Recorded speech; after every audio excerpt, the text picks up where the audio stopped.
Talk about the logistics kind of issue in the world right now. Getting a shipping container is, 5 times the cost, like all this other Yeah, stuff. I know maybe a lot of people have at least heard through the grapevine, but do you want to maybe talk about that impact on the world? it's massive. I mean, right here, if I look out my window, there are shipping containers out here. So we have a couple issues with our shipping containers here in Cape Town. They sometimes they can't make it in because of the wind. So it's kind of normal that they're stuck out there until the wind really gets nice and peaceful, and then they can come in. But on the other side of the coin, I mean, I since lockdown is we're now lockdown level 1 here. But if I go back to when we started and we went up to lockdown level 5 here, I mean, this whole sea out here was there were no containers anywhere, of course, right? Nowhere to be found. Well, now there are a bunch of containers out there, but the problem is they can't move them. So they're sitting here for weeks now with all these issues around supply chain, where prices of commodities have gone up enormously. I mean, on that note, I mean, look at the price of gas and natural gas. Look at the price of oil. Jesus, it's $75 a barrel, give or take. But it was only a year and a half ago, 2 years ago, when America was self-sufficient in energy, and oil was down at a reasonable 25, $30 a barrel, which is where it should be.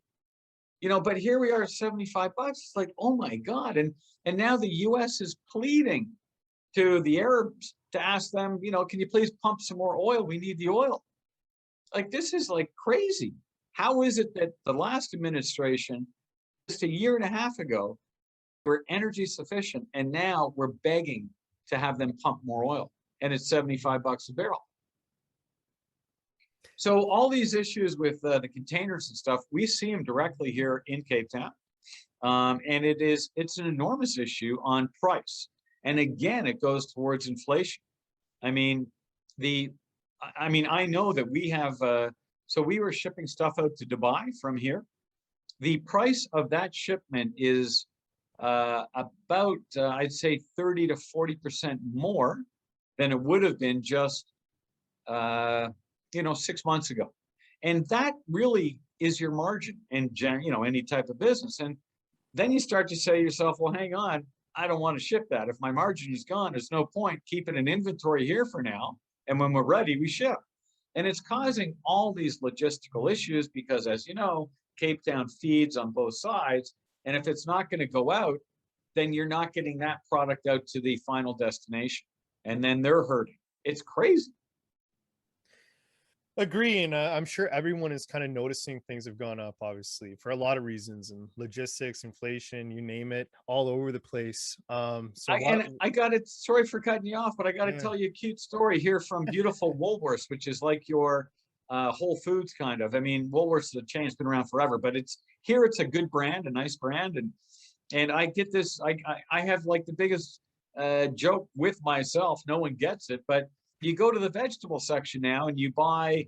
I bought these romaine lettuce in a package, and you know what it's like. Normally, you buy romaine lettuce. I mean, let's say it's what, a good foot long, right? A foot at least. Yeah. I bought these romaine lettuce 3 inches long, the length of just 6 blueberries. And I took a picture, I posted on Instagram, but no one got my joke. I'm like, are you kidding me? This is a romaine lettuce nowadays? So then I posted a picture just the other day of a bag of butter lettuce. So I lifted up the bag like this, and you lift up the bag, it's only filled 1/3.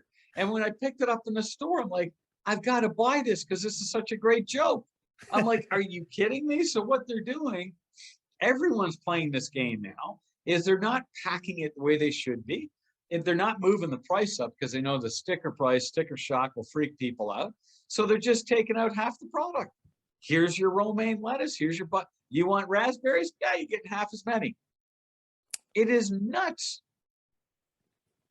It's Wild what's going on in the world. yeah, But it's crazy. I mean, it all kind of stems back to, and I know people say it all stems back to how much money's being printed. So, everything goes full yeah, circle. Really what is the relative gain? I know some people, and this is an interesting topic maybe, but people are posting, hey, yeah, cool, stocks are up, everything's, in theory, everything's up. So sure, on paper, you made more money, but relatively speaking, did you actually make more money? Cool, stocks went up. You got to pay this much in taxes, but buying, chicken, buying, like you say, lettuce, buying all these things have gone up. Have you actually made money? Because a lot of people are playing the argument that they haven't. So, does it make Yeah, sense? Oh, well, but tax brackets only move 1%, so I still have to pay this much tax. yeah, What's your no, quick you're overview? totally, you're spot on, Jason. Absolutely. Um, Funnily enough, I did see a currency that that is up 60% on the year. It is the top performing currency on the year, and it's right here. Well, right outside here almost. It's the I can't remember if it's the is it the Seychelles rupee or the Mauritius rupee, one of the two, and it's up 60% on the year. And I'm thinking, my God, who would have known that? Like, what a great shot that would have been to roll the dice on. It's like it's right, it's not right here, but it's here.